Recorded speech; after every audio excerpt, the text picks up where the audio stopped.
नमस्कार साथियों, एक बार फिर से आप सभी का स्वागत है आपके अपने YouTube channel the voice Hindu में। आज मैं आपके लिए रामचरितमानस से एक कथा लेकर आया हूँ, राजा प्रताप भानु के बारे में। आप में से कई लोगों ने इनका नाम पहली बार सुना होगा, परंतु जो लोग रामचरितमानस का पाठ करते हैं वे लोग राजा प्रताप भानु के नाम से बहुत अच्छी तरह परिचित होंगे। भगवान श्री हरि का नाम लेके चलिए वीडियो को शुरू करते हैं।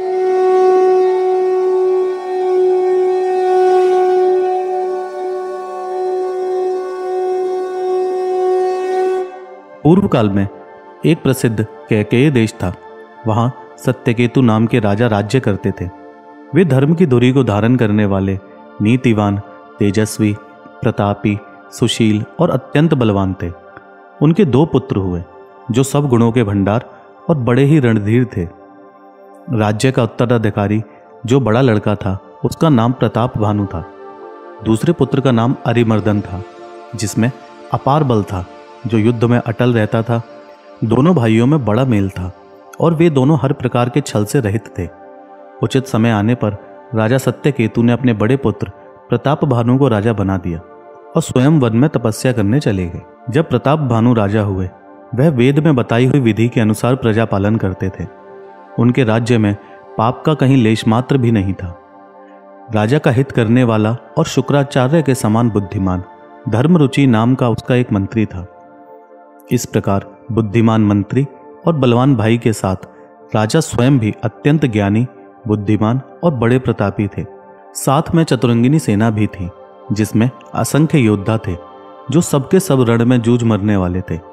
राजा ने दिग्विजय के लिए शुभ मुहूर्त देखकर अपनी विजय यात्रा प्रारंभ की और उसने बहुत लड़ाइयां लड़ी और समस्त राजाओं को बलपूर्वक जीत लिया। संपूर्ण भूमंडल का उस समय प्रताप भानु ही एकमात्र चक्रवर्ती राजा था। उसके राज्य में प्रजा सब प्रकार के दुखों से रहित और सुखी थी। सभी स्त्री पुरुष धर्मात्मा थे। धर्मरुचि मंत्री का भगवान श्री हरि के चरणों में प्रेम था। वह सदा ही राजा के हित की बात प्रताप भानु को सिखाया करता था। राजा गुरु, देवता, संत, पितर और ब्राह्मण इन सब की सदा सेवा करता था। प्रतिदिन अनेक प्रकार के दान करता था। उत्तम शास्त्र, वेद और पुराण का श्रवण करता था। वेद और पुराण में जितने प्रकार के यज्ञ बताए गए हैं उसने वे सभी यज्ञ हजार बार करवाए थे। एक बार राजा प्रताप भानु अपने उत्तम घोड़े पर अस्त्र शस्त्र आदि सब सामान सजाकर शिकार के लिए विंध्याचल के घने वन में गए। वहां उसने बहुत से जानवरों का शिकार किया। वन में घूमते हुए राजा को एक जंगली सूअर दिखाई दिया जिसका आकार बहुत ही विशालकाय था और उसके दांत भी बहुत भयानक थे। उस विशालकाय सूअर को देखते ही राजा ने घोड़े की गति बढ़ा दी और धनुष पे बाण चढ़ाकर उसने सूअर को ललकारा। इतनी तीव्र गति से घोड़े को अपनी ओर आते देखकर वह सूअर दुबक गया। राजा उस पर बहुत सावधानी पूर्वक सधे हुए बाण चलाता, परंतु छल पूर्वक वह पशु बच जाता और कभी अदृश्य होता तो कभी अचानक प्रकट हो जाता। इस प्रकार वह सूअर बहुत दूर तक घने और दुर्गम वन में चला गया, परंतु राजा ने उसका पीछा नहीं छोड़ा। राजा को अब तक अपना पीछा करते देख सूअर भागकर पहाड़ की एक गुफा में छुप गया। उस गुफा में जाना कठिन देखकर राजा बहुत पछताता हुआ लौटने लगा, पर उस घोर वन में वह रास्ता भटक गया। बहुत अधिक परिश्रम के कारण होने वाली थकान और भूख प्यास से घोड़े समेत व्याकुल नदी तालाब खोजता हुआ बेहाल हो गया। वन में भटकते हुए उसको एक आश्रम दिखाई दिया।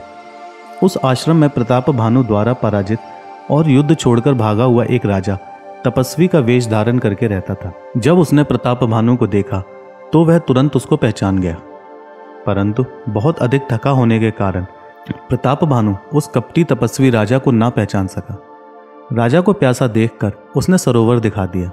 हर्षित होकर राजा ने घोड़े सहित वहां स्नान किया। जब सारी थकान उतर गई तो वह तपस्वी राजा प्रताप भानु को अपने आश्रम में लेकर आ गया। सूर्यास्त का समय जानकर उसने राजा को सुंदर आसन दिया और राजा से बड़ी कोमल वाणी में बोला, तुम कौन हो? सुंदर युवक होकर इतने घने वन में क्या कर रहे हो? देखने से तो कोई चक्रवर्ती राजा लगते हो। तब राजा ने उसको जवाब दिया, हे मुनीश्वर, प्रताप भानु नाम का एक राजा है। मैं उसका मंत्री हूँ। शिकार करते हुए इस वन में भटक गया हूँ।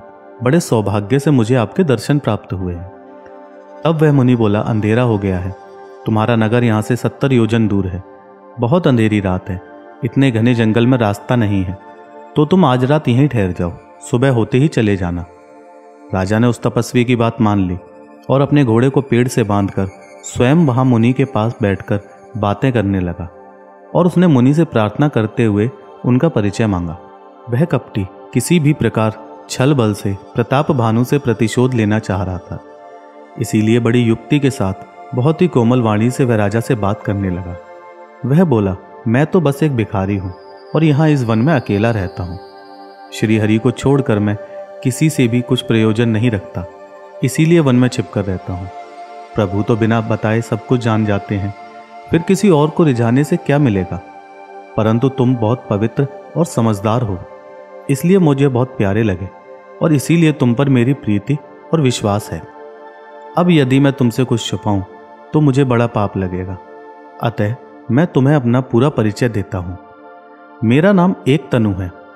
जब इस सृष्टि की रचना हुई तभी मेरी भी उत्पत्ति हुई, तब से मैंने कोई और देह धारण नहीं की है, इसीलिए मेरा नाम एक तनु है। तुम आश्चर्य ना करना, तब से कुछ भी दुर्लभ नहीं है। संसार में कोई भी वस्तु तपस्या के बल से मिल सकती है। यह सुनकर राजा को मुनि में बड़ा अनुराग हुआ। वह तपस्वी पुरानी कथाएं कहने लगा। कर्म, धर्म और अनेकों प्रकार के इतिहास कहकर वह राजा प्रताप भानु के मन में वैराग्य और ज्ञान का निरूपण करने लगा। सृष्टि की उत्पत्ति, पालन और संहार की अनेकों आश्चर्यचकित कर देने वाली कथाएं उसने बड़े विस्तार पूर्वक सुनाई। अब राजा पूरी तरह उस तपस्वी के वश में आ गया और उसने उस तपस्वी को अपना पूरा परिचय दिया कि मैं प्रताप भानु का मंत्री नहीं हूं, बल्कि स्वयं प्रताप भानु हूं। तब वह कपटी बड़ी कोमलता से बोला, मैं जानता हूं कि तुम कौन हो और मैं ये भी समझता हूं कि राजा लोग हर जगह अपना परिचय नहीं देते। मुझे तुम्हारी चतुराई बहुत अच्छी लगी। तुम प्रताप भानु हो और तुम्हारे पिता का नाम सत्यकेतु है। अपने गुरु की कृपा से मैं सब कुछ जानता हूँ, परंतु किसी से कुछ कहता नहीं हूँ। मैं तुमसे बहुत प्रसन्न हूँ, तुम मुझसे कोई भी वर मांग लो। तब प्रताप भानु ने उनसे वर मांगा कि मेरा शरीर वृद्धावस्था, मृत्यु और दुख से रहित हो जाए, मुझे कोई युद्ध में हरा ना सके और पृथ्वी पर 100 कल्पों तक मेरा एक छत्र अकंटक राज्य रहे। तब तपस्वी ने कहा कि ऐसा ही होगा, परंतु ब्राह्मण कुल को छोड़कर काल भी तुम्हारे आगे सर नवाएगा। तप के बल से ब्राह्मण सदा बलवान रहते हैं, उनके क्रोध से तुम्हारी रक्षा करने वाला कोई नहीं है। यदि तुम ब्राह्मणों को अपने वश में कर लो तो ब्रह्मा, विष्णु और महेश भी तुम्हारे अधीन हो जाएंगे। ब्राह्मण कुल से जोर जबरदस्ती नहीं चल सकती। ब्राह्मणों के शाप के बिना तुम्हारा नाश किसी भी काल में नहीं होगा। वह कुटिल कपटी मुनि फिर बोला कि वन में भटकने और मुझसे मिलने की बात तुम किसी से नहीं कहना, अन्यथा तुम्हारा नाश हो जाएगा। फिर प्रताप भानु उस मुनि से बोला कि ब्राह्मण किस प्रकार वश में आ सकते हैं, वह उपाय बताइए। वह तपस्वी बोला, राजन, एक बहुत सरल उपाय है, परंतु उसमें एक कठिनता भी है। ब्राह्मणों को वश में करने का उपाय मेरे हाथ में है और मैं जब से पैदा हुआ हूं तब से आज तक किसी नगर में नहीं गया हूं। परंतु यदि मैं तुम्हारे नगर में ना गया तो तुम्हारा काम बिगड़ जाएगा। अब राजा ने उस मुनि के चरण पकड़ लिए कि किसी भी प्रकार मेरा काम पूर्ण करवा दीजिए। राजा को अपने अधीन जानकर वह कपटी बोला, राजन, मेरे लिए कुछ भी दुर्लभ नहीं है। तुम मेरे भक्त हो और मैं तुम्हारा काम अवश्य करूंगा, पर योग, युक्ति, तप और मंत्र का प्रभाव तभी फलीभूत होता है जब वे छुपकर किए जाते हैं। यदि मैं तुम्हारे यहाँ रसोई बनाऊं और तुम उसे परोसो तो जो भी ब्राह्मण वह भोजन पाएगा वह तुम्हारे वश में हो जाएगा। तुम वापस जाकर वर्ष भर ब्राह्मणों को भोजन करने का संकल्प कर लेना। नित्य 1 लाख ब्राह्मणों को आमंत्रित करना। मैं 1 वर्ष तक प्रतिदिन भोजन बना दिया करूंगा। इस प्रकार बहुत थोड़े से परिश्रम से सभी ब्राह्मण तुम्हारे वश में हो जाएंगे। ब्राह्मण यज्ञ, हवन और पूजा पाठ करेंगे तो उससे देवता भी तुम्हारे वश में हो जाएंगे। मैं इस रूप में तुम्हारे नगर में कभी नहीं आऊंगा। मैं माया से तुम्हारे पुरोहित को हर लाऊंगा और उसका रूप धरकर मैं स्वयं तुम्हारे यहाँ 1 वर्ष तक रहूंगा और तुम्हारा कार्य सिद्ध करने के लिए कार्य करूंगा। अब बहुत रात बीत गई है, अतः तुम सो जाओ। अपनी तपस्या के बल से मैं सोते हुए ही तुम्हें तुम्हारे घोड़े समेत घर पहुंचा दूंगा। आज से तीसरे दिन मेरी तुमसे भेंट होगी। मैं पुरोहित का वेश धरकर तुमसे मिलूंगा। राजा बहुत थका हुआ तो था ही, अतः उसकी आज्ञा मानकर वह तुरंत सो गया। उसी समय कालकेतु नामक राक्षस वहां आया, जिसने सूअर बनकर राजा को भटकाया था। वह तपस्वी राजा का बड़ा मित्र था तथा छल, प्रपंच और माया जानता था।